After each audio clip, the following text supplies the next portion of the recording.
Amém? Boa noite. Mais uma vez, boa noite. Esse segundo boa noite é sempre melhor que o primeiro. Eu trago um abraço da minha esposa que me ama mais do que eu mereço, dos nossos filhos e da primeira igreja batista que me suporta há um bom tempo, igreja pacientíssima e que também me suporta há um bom tempo. E eu quero agradecer a coragem de vocês de me convidarem para estar com vocês aqui nessa noite. Eu vou falar só 2 horas hoje. Tá bom? Ou não? Tem que ser mais.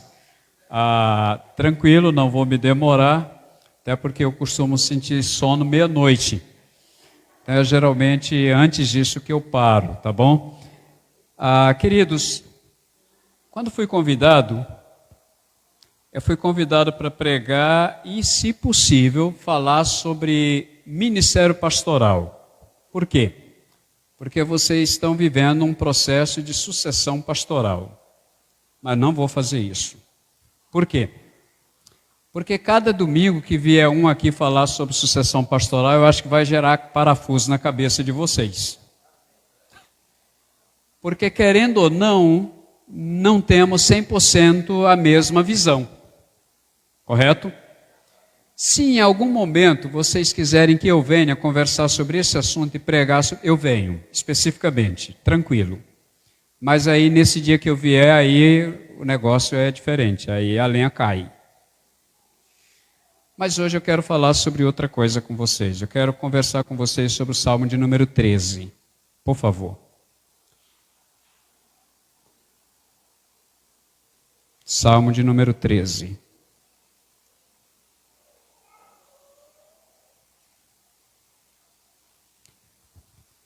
O Salmo é possivelmente o livro mais lido da Bíblia. Por outro lado, é o livro talvez o mais mal utilizado.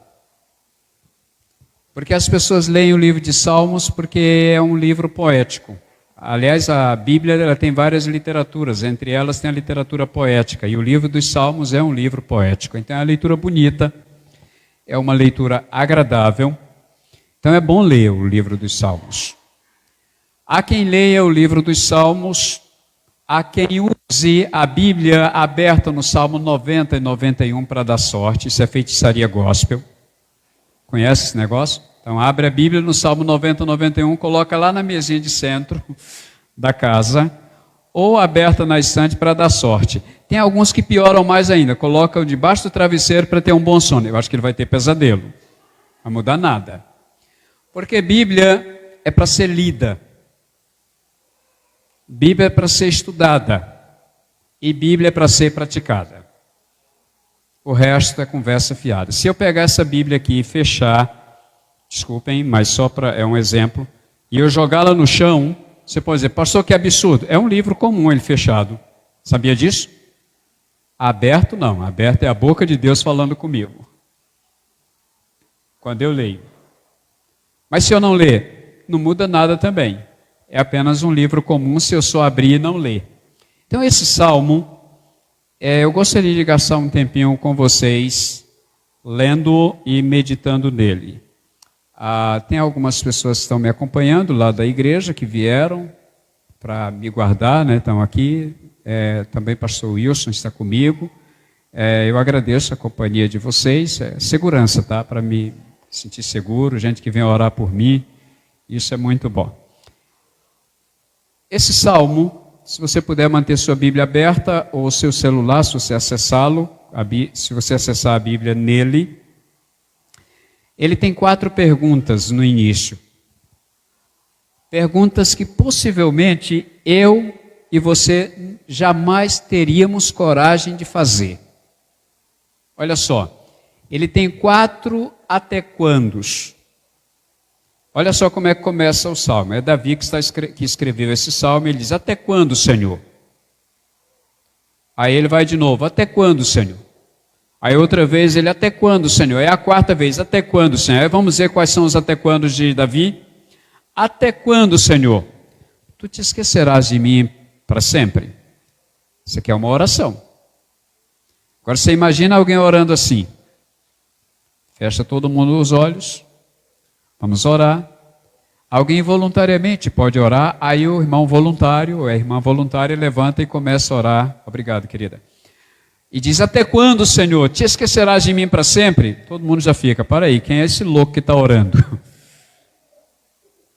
Aí vem o segundo, até quando? Até quando esconderás o rosto de mim? Aí eu imagino que alguém já abre um olho, já com vontade de descobrir quem é realmente a pessoa que está maluca. Terceiro, até quando? Até quando relutarei dia após dia com tristeza em meu coração? Aí nessa hora a pessoa já abre os dois olhos. E diz, tem alguma coisa errada. Não pode, porque nenhum crente faz uma oração dessa. Aí vem o quarto, até quando? Até quando o meu inimigo se exaltará sobre mim? E o irmão tem até inimigo. Você teria coragem de fazer essa oração? Orando a Deus? Conversando com Deus? Você teria coragem de abrir o seu coração a esse ponto?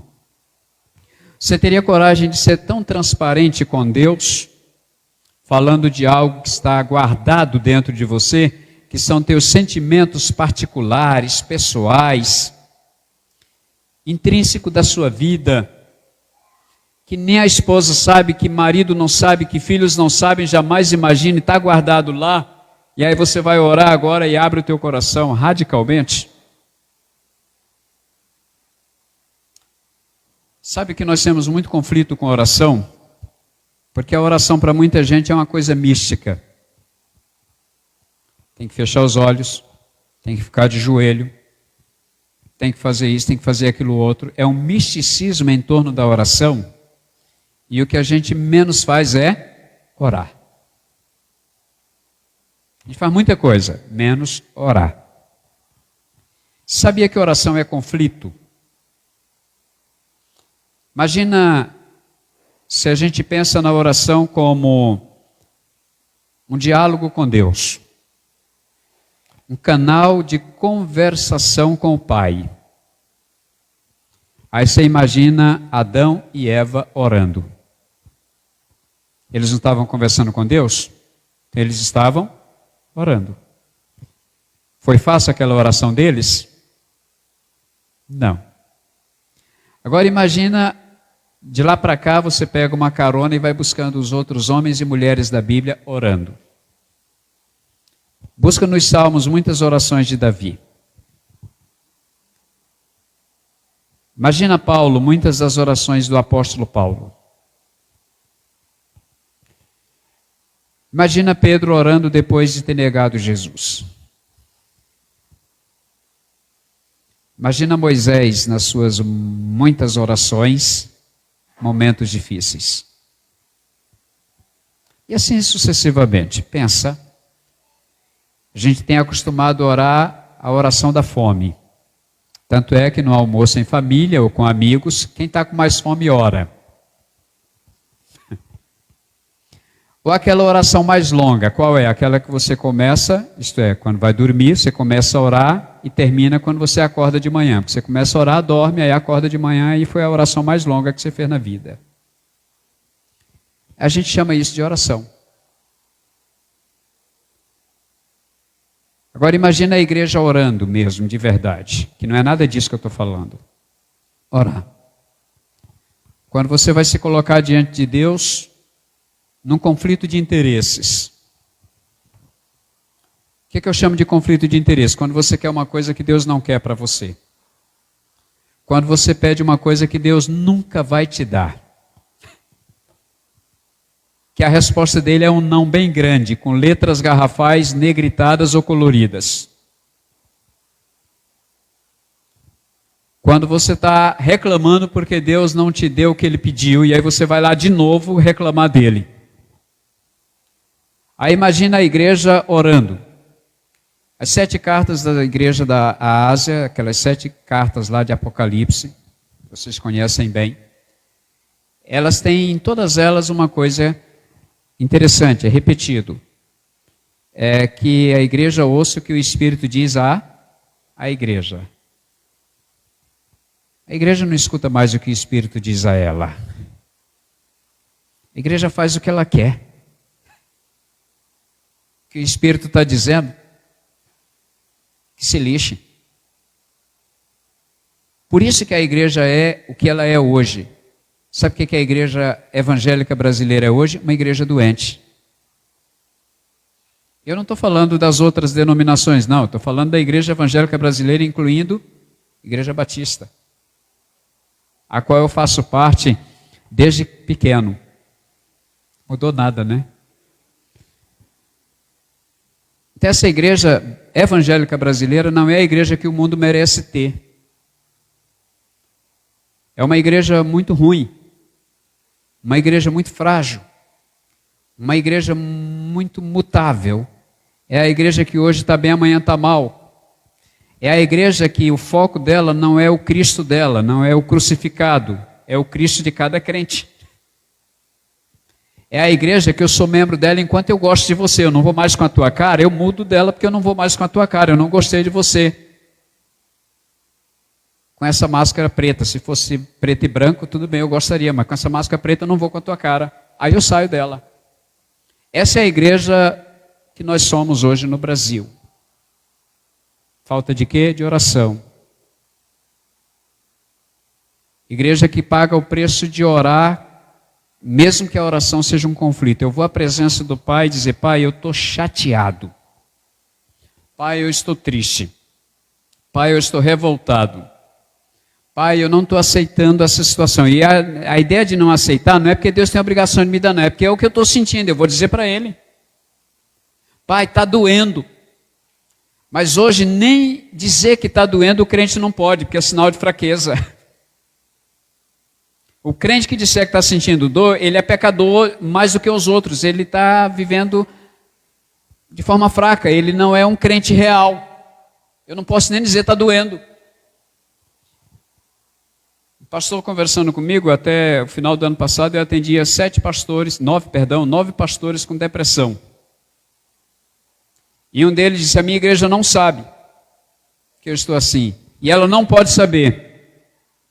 Disse: tudo bem, querido. Fica à vontade. Se o senhor quiser continuar sendo falso, fica à vontade. Pregando na igreja uma coisa e vivendo outra. Fica à vontade, é um direito seu.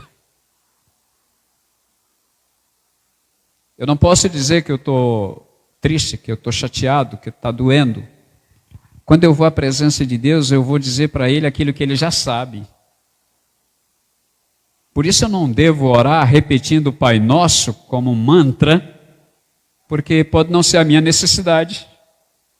A minha necessidade pode estar fora daquelas palavras do Pai Nosso.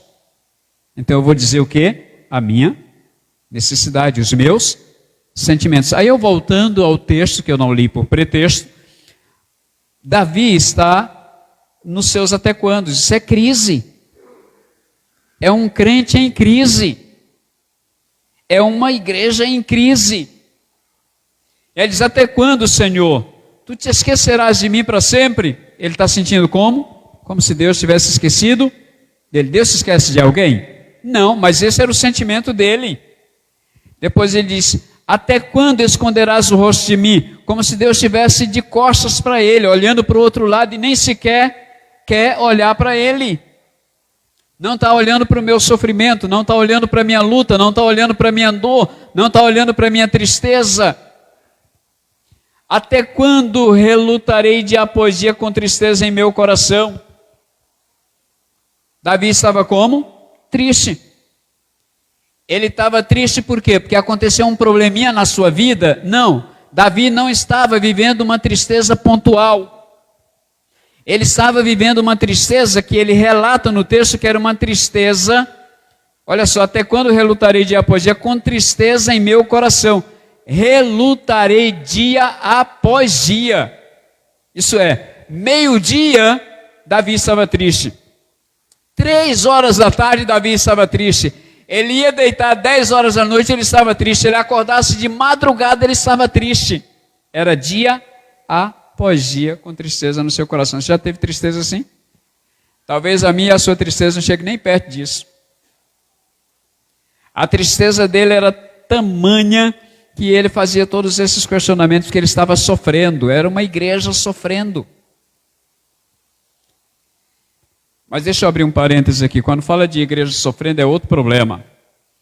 Porque voltando lá às 7 igrejas da Ásia, talvez a única igreja que eu e você não quereria fazer parte dela é a igreja sofredora. Lá naquelas 7 igrejas tem uma igreja que o título que pode ser dado a ela que mais se adequa é a igreja sofredora. Agora imagina, nessa rua aqui, 7 igrejas. 1, 2, 3, 4, 5, 6, 7. Aí cada uma delas tem uma palavra que a define, que mostra quem ela é. Aí tem uma que está escrita lá, igreja sofredora. Você entraria nela?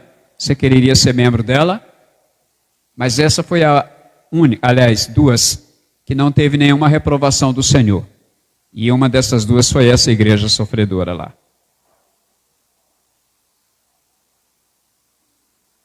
Nós não queremos sofrer. Nós não queremos passar por dificuldades. Por essa razão, nós, igreja, vamos desistindo de muita coisa. Aí ele termina os até quando dizendo, depois que ele fala da tristeza, relutarei de aposia com tristeza em meu coração, até quando o meu inimigo se exaltará sobre mim. É quando ele está mal e ainda vem alguém e diz, olha, você não é crente? Você não é da igreja? Você não é isso, nem aquilo outro? Ou seja, o inimigo ainda aponta o dedo para acusar, para piorar mais a situação e o cara vai ficar mais para baixo ainda. O que eu quero com isso, queridos? Quero propor a você 4 coisas que nós, como igreja, nunca devemos desistir. Você pode anotar, tem caneta aí? Ou a tua cabeça é melhor do que a minha? Você nunca esquece. Se você tem caneta, anota. Se a tua cabeça é melhor do que a minha, grava aí. 4 coisas que nós nunca devemos desistir. Primeira delas, verso 3, diz, atenta para mim, ó Senhor meu Deus, e responde-me. Ilumina meus olhos, para que eu não durma o sono da morte. Para que meu inimigo não diga, prevaleci contra ele e meus adversários não se alegrem com a minha derrota. Verso 3 e 4, está a primeira coisa que nós nunca devemos desistir. Nunca devemos desistir de orar. Olha que ele está orando. E ele continua orando depois dos até quandos. Ele não parou de orar por causa dos até quandos, não. Ele continua orando e o pedido dele na oração dele é atenta para mim, ó Senhor. Ele fala todos os até quando, todas as lutas, todas as crises, todas as adversidades que ele está vivendo naquele momento, mas ele continua orando e dizendo, atenta para mim, ó Senhor meu Deus, e responde-me. Nunca desista de orar, não importa o que esteja acontecendo. Pode ser que na tua vida seja o último e o único recurso que você ainda tenha. E pode chegar a esse estágio? Pode. Existem situações na vida, queridos, que o último estágio, o último momento, o último recurso, a última coisa que eu vou poder fazer é orar. Conta-se a história de um garoto que há dias não tinha comida na casa dele. E eles reuniam em torno da mesa da refeição e oravam a Deus todos os dias, mesmo não tendo comida todos os dias. E aí um dia o garoto pediu para orar. E aí permitiram que o garoto orasse e ele fez a seguinte oração: ó Deus, muito obrigado pela comida que nós não temos na mesa. É fácil essa oração? É fácil? Entende o que é isso? Entende o que é oração? Nunca desista de orar, mesmo que a mesa não tenha nada. Que a despensa que já foi farta, agora farta tudo. Não tem mais nada. A saúde que era boa, abundante, agora não é mais. Que o dinheiro que tinha na conta ou no bolso desapareceu. Que os amigos todos saíram, alguns traíram e outros sumiram. Hã? E aí você vai desistir? Não, a Bíblia diz, não desista de orar. Que o casamento está uma droga. Aliás, coisa muito comum hoje, casamento é uma droga. Muito comum. Eu trabalho com atendimentos, passo quase que o dia inteiro, às vezes atendendo, 6 a 8 pessoas por dia. E a maioria desses atendimentos tem a ver com crise conjugal, crise familiar. Um acusando o outro, pais acusando filhos, filhos acusando pais, irmãos acusando irmãos. Esposa, que o melhor elogio que ela faz ao marido é casei com um pra nada. É o melhor elogio que ela faz ao marido. E ele, quando vai elogiar ela, chama de goteira, se ele conhece a Bíblia. Você sabe o que é goteira? Pois é, e a Bíblia diz que é melhor morar numa casa cheia de goteira do que com uma mulher briguenta. E tem mulher que briga pelos cotovelos e tornozelo, ainda quer marido. Aí você diz, o que é que eu faço? Ore. Mas pastor, mas meu marido não tem jeito. Diga isso para Deus. Minha esposa não tem jeito. Diga para Deus. Meus filhos não têm mais jeito. Diga isso para Deus. Pai, eu estou olhando, meu filho não tem mais jeito. Diga isso para Deus. O mesmo Deus que lá naquele encontro extraordinário de Jesus com a viúva de Naim, tem duas multidões, uma seguindo a vida e outra seguindo a morte. Uma segue a viúva que está levando o seu filho para sepultá-lo. E o outro está levando, e o outro está seguindo Jesus, que é a vida. Aí se encontra, Jesus vai lá no caixão, toca no caixão e ressuscita o garoto que estava sendo levado para o cemitério. E o texto diz, impressionantemente, ele diz, entregou para a sua mãe. Devolveu para a sua mãe. Então o mesmo Deus que devolveu aquele filho para a mãe dele, é o mesmo que vai devolver os teus filhos para você. Ele tem poder para fazer isso. Então não desista de orar pelo seu filho, não importa o que esteja fazendo. Não desista de orar pela sua igreja, mesmo que você ache que a igreja é complicada. Eu morei em frente a um senhor, e nos tornamos amigos, e ele começou a fazer amizade, porque ele saiu um dia da casa dele, atravessou a rua, foi para a calçada da minha casa e me cumprimentou. Ele disse, o senhor é pastor agora dessa igreja? Isso não era aqui em Araguaína, era em outro lugar. Sim, sou. Ele disse, pois é, essa igreja é muito complicada. Dizia ele, eu conheço essa cidade aqui há muito tempo, e essa igreja é muito complicada. Ele não era crente, mas ele sabia a história da igreja. As brigas da igreja lá no culto administrativo, na sessão, saía pela cidade, né, e o povo conhecia. Então ele disse, essa igreja é muito complicada, tem muita briga nela. Eu disse, é mesmo? Ele disse, pois é, o senhor vai precisar muito de Deus, ele disse, sempre. Aí eu disse, mas tem duas coisas que o senhor não sabe. O senhor sabe muita coisa sobre a igreja, mas tem duas que eu sei que o senhor não sabe. Ele disse o quê? Primeira coisa que o senhor não sabe é que o primeiro complicado dessa igreja está na sua frente. E quem era que estava na frente dele? Só eu. Disse, a segunda coisa que o senhor não sabe é que o próximo complicado dessa igreja está na minha frente. E só tinha ele. Então quem era o candidato a ser um complicado daquela igreja? Ele. Lamentavelmente ele não se tornou membro, porque ele se converteu no hospital e morreu logo depois. O senhor ouviu que talvez ele fosse ser complicado demais na igreja, né? Então já levou para ele. Não desista de orar, porque Deus conserta a visão das pessoas. Ele conserta os passos da pessoa, a vida das pessoas. Você está apreensivo, como vai ser a igreja amanhã com ou sem pastor? Ore, não desista de orar. Deus está no controle da igreja, porque a igreja é dele, não é minha, não é sua. Só abrir um parênteses para brincar, relaxe, não seja relaxado. Mas relaxe. Faça tudo o que deve fazer, depois relaxa no altar do Senhor. Segunda coisa que nós nunca devemos desistir. A primeira é, nunca devemos desistir de orar. Não esqueça disso. Não importa as circunstâncias, não importa a situação, nunca desista de orar. O verso 5. Mas eu confio na tua misericórdia. Segunda coisa que nunca devemos desistir, é de confiar no Senhor. Ele continua orando e ele faz uma declaração extraordinária depois dos 4 até quandos.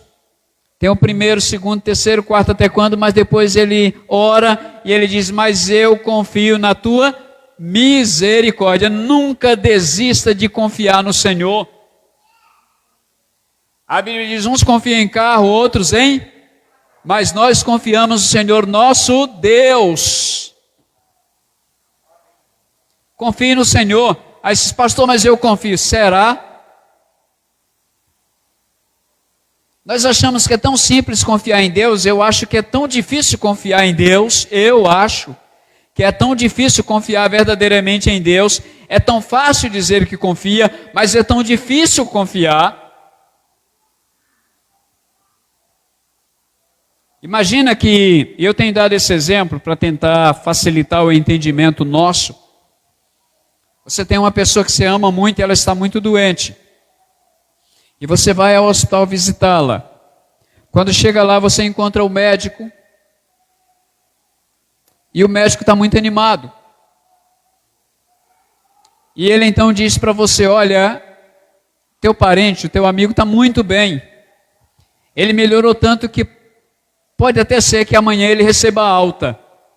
Aí você sai de lá, ou ainda lá no hospital, você pega o celular, liga para todos os seus amigos, parentes e quem mais você lembrar, para falar da alegria, da mensagem que você recebeu agora, de que o seu parente melhorou e pode receber alta. Todos nós faríamos isso. Mas aí você volta no dia seguinte, e você encontra o mesmo médico, sem nenhum sorriso no rosto. Quando ele diz, olha, eu tenho uma informação, lamentavelmente seu parente piorou muito essa noite, reunindo Deus. Como é que você reage? Você pega o celular, alegremente liga para todo mundo? Mas eu recebi uma ótima notícia, qual? O médico disse que agora só Deus. Aí você está louco? Mas o que o médico fez? O médico transferiu para um especialista. Nós é que não vemos Deus como especialista. Se ele tivesse transferido para Goiânia, para um grande centro, se ele tivesse transferido para Rio de Janeiro, para os Estados Unidos, para o melhor especialista da área, nós contaríamos, o médico aqui disse que não tem mais jeito, mas ele transferiu para o melhor especialista de Goiânia, o melhor do Brasil, o melhor do mundo. Nós contaríamos para todo mundo, não, mas ele diz agora só Deus. Como é que a gente age? Ih, acabou, não tem mais jeito não. O médico diz que agora só Deus. Aí nós vamos cantar que confia em Deus, vamos pregar que confiamos em Deus. Mentira!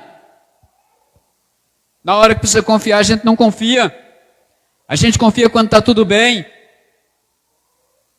A gente confia quando a igreja está bem, quando está tudo bem, quando o dinheiro entra, quando o pastor está junto. Quando a obra está crescendo, quando o casamento está bom, quando a família está boa, quando tem uma fartura de coisa em casa, quando eu posso viajar, passear, quando o meu emprego está valendo, aí eu confio. Não, queridos, eu sou chamado, eu sou mandado a confiar no Senhor quando tudo está dando errado. A prova de confiar em Deus é quando tudo está dando errado, não é quando tudo está dando certo, não. Quando muito está dando errado, é que eu não vou dizer tudo, mas muito está dando errado na vida de Davi, ele declara com essa frase extraordinária, mas eu confio na tua misericórdia. E misericórdia é o quê? A Bíblia diz que misericórdia é a causa de não sermos consumidos. Então você confia que Deus está no controle da tua vida? No controle da tua família? No controle do teu casamento? No controle dos teus filhos? No controle da igreja? No controle da empresa que você trabalha ou que você é dono ou dona? Olha só o que diz mais o texto.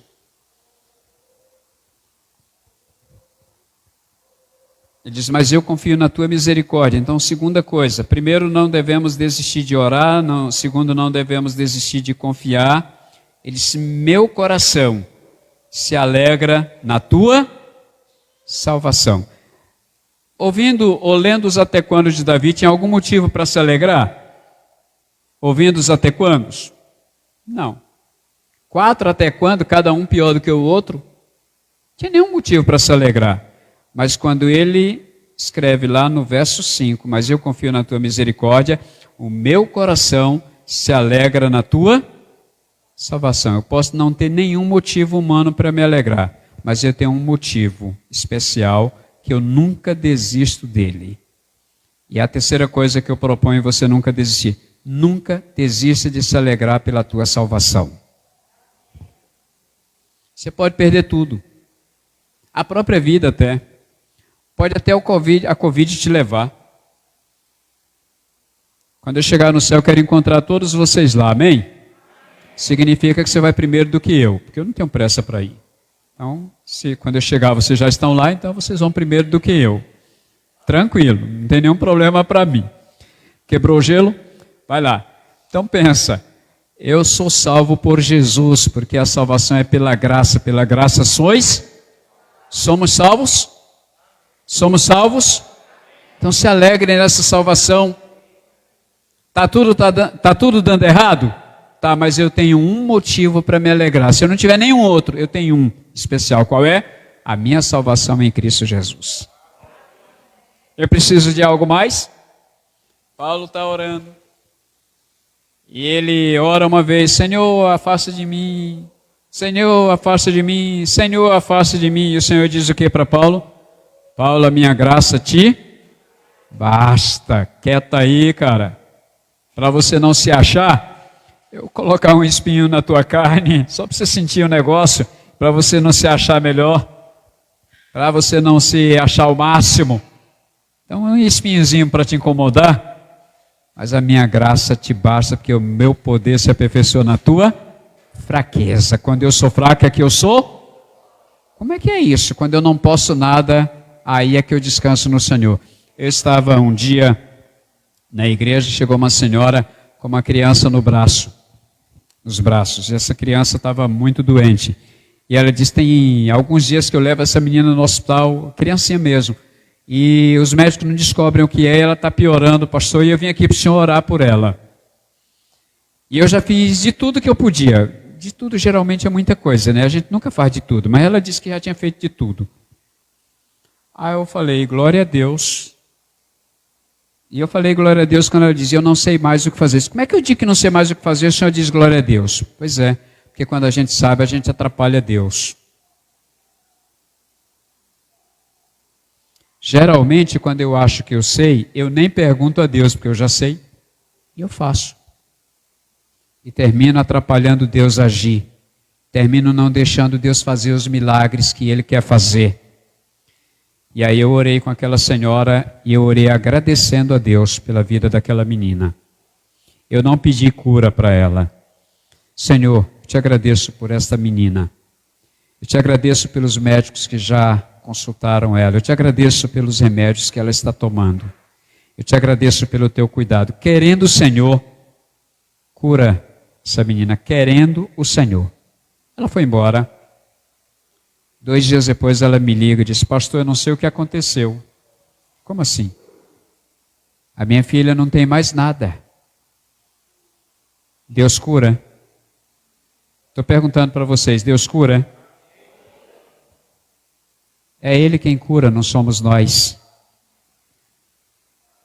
E sendo eu curado ou não, não tem uma música que o povo está cantando por aí agora, que não importa o que aconteça, Ele é Deus. Curou, Ele é Deus. Não curou, Ele continua sendo Deus. Eu tenho um motivo para me alegrar entre milhares de outros, mas eu tenho um para destacar. E eu nunca devo desistir de me alegrar no Senhor. Você já leu a carta de Paulo aos Filipenses? Eu proponho a você ler pelo menos umas 10 vezes essa semana aquela carta. Pelo menos 10 vezes. Carta de Paulo aos Filipenses é chamada a Carta da Alegria. E aí Paulo vai repetir essa palavra muitas vezes lá. Alegria, alegria, alegria. Isso, alegrai-vos sempre no Senhor. Outra vez digo, alegrai-vos. E ele insiste para me alegrar.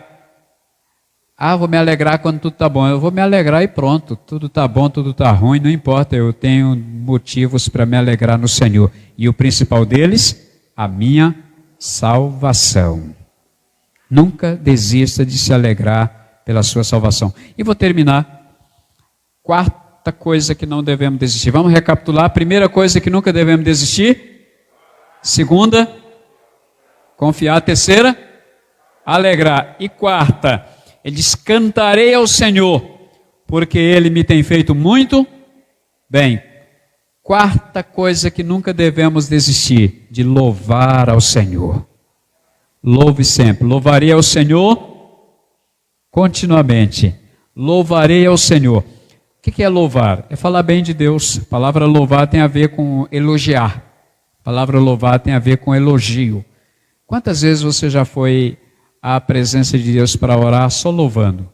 Senhor, eu te louvo pela tua benignidade. Senhor, eu te louvo pelo teu amor. Senhor, eu te louvo pelo teu cuidado. Senhor, eu te louvo pela tua proteção. Senhor, eu te louvo pela minha vida. Senhor, eu te louvo pela minha casa. Senhor, eu te louvo pela minha profissão. Senhor, eu te louvo pela minha saúde. Senhor, eu te louvo pelas minhas adversidades. Eu poderia continuar a noite inteira louvando ao Senhor. Quando foi que você gastou um tempo só para louvar a Deus, sem pedir nada? Sem pedir nada. Só louvar. E faz a tua lista de motivos para louvar ao Senhor.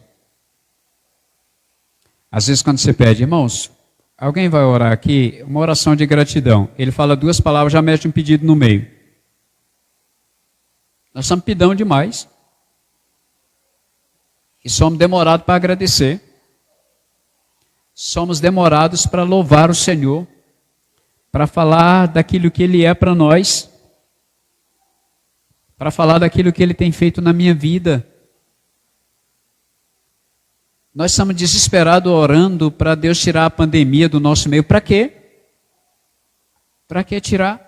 Se a igreja nem aprendeu ainda com ela? Pastor, o senhor está maluco? Estou não, queridos. Estou não. A igreja ainda não aprendeu com a pandemia.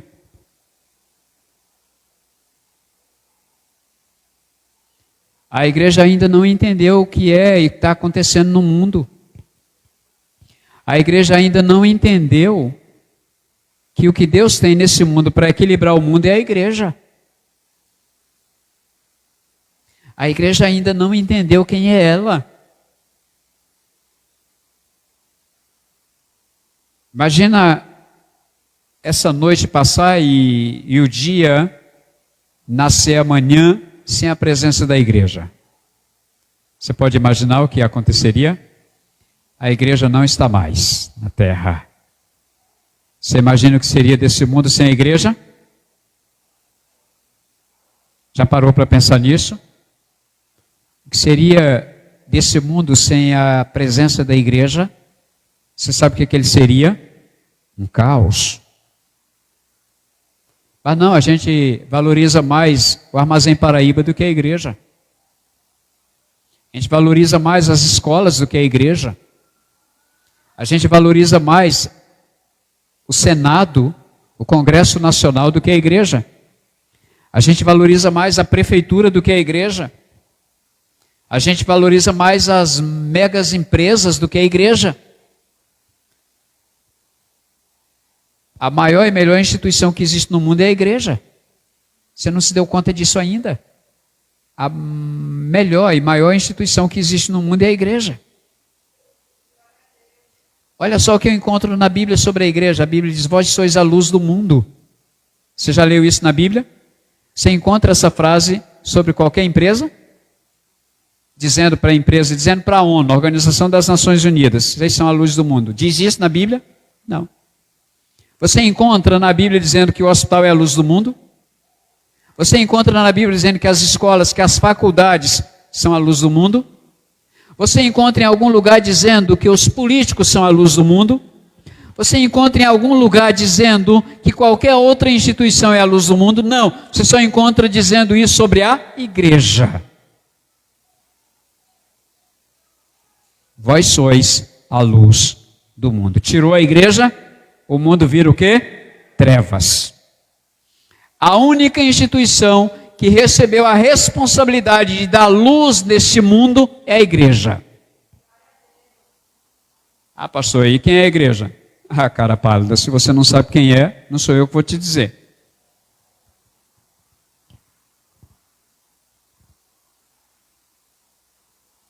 Meus queridos, eu tenho 33 anos de ministério. E alguém chegou para mim outro dia e disse, pastor, o senhor que é um homem muito experiente, um pastor muito experiente, de onde você tirou essa ideia boba?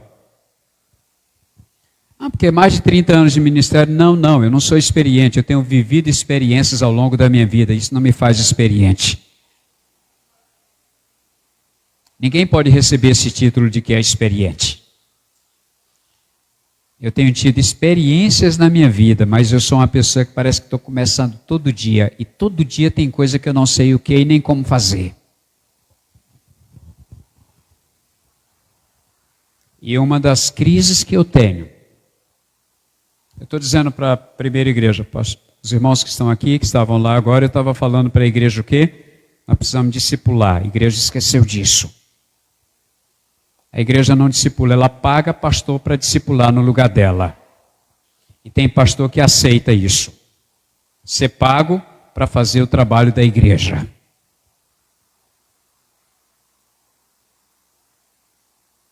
E aí quando você diz, meu irmão, você pode discipular fulano? Não, pastor, eu não sei não. Você tem quanto tempo de igreja? Não, só uns 15 anos só. Vai morrer, vai apodrecer e não vai amadurecer? Vai ficar podre e não vai amadurecer? Não vai crescer nunca? Vai ser criança o tempo todo? Deixar de ser criança passa a ser uma decisão. Como assim? Paulo diz isso lá em 1 Coríntios capítulo 13, verso 11. Ele diz, quando eu era menino, eu falava como menino, eu pensava como menino e eu sentia como menino. Agora que eu desisti das coisas de menino, ou seja, ele desistiu das coisas que ele chama próprias de menino. Crente agindo como criança depois de 20, 30 anos de igreja. E agindo como criança. Não consegue entender quais são as adversidades e é impedido de louvar a Deus por isso, pelas meninices, pelas criancices, pelas infantilidades. Esse final de semana eu vou ter um treinamento com a igreja sobre discipulado.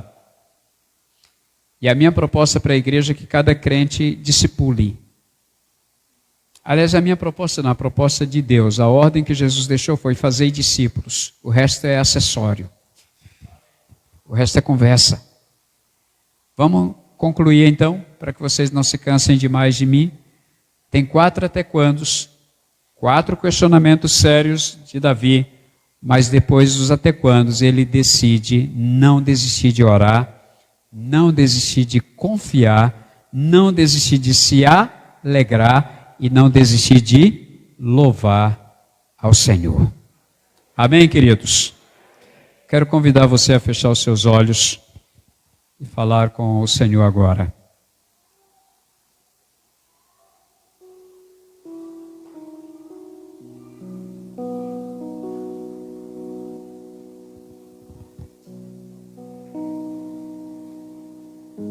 Pai,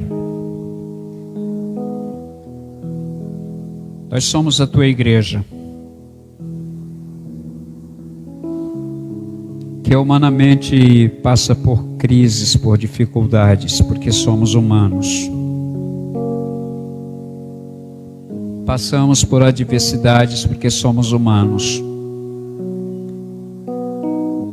Temos interrogações que ainda não conseguimos a resposta, porque somos humanos. Mas tu és o nosso Deus.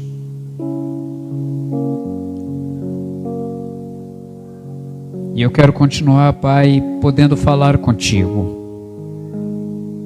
Eu quero continuar confiando no Senhor. Eu quero continuar me alegrando no Senhor. e eu quero continuar louvando o teu nome. Que essa igreja, agência tua aqui na terra, seja luz neste bairro, nessa cidade. Que ela experimente a unidade do Espírito, em que cada um preocupe-se com o outro.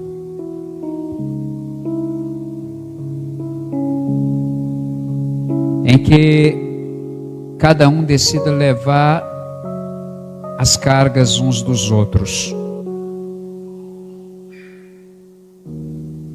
Em que cada um se submeta à tua vontade, à tua direção. E que haja unidade de pensamento, de entendimento. Que haja unidade de propósito. E que nada nem ninguém venha roubar a alegria dos teus servos. Faz, ó Deus, que essa palavra lida e meditada nessa noite encontre lugar na nossa mente e no nosso coração.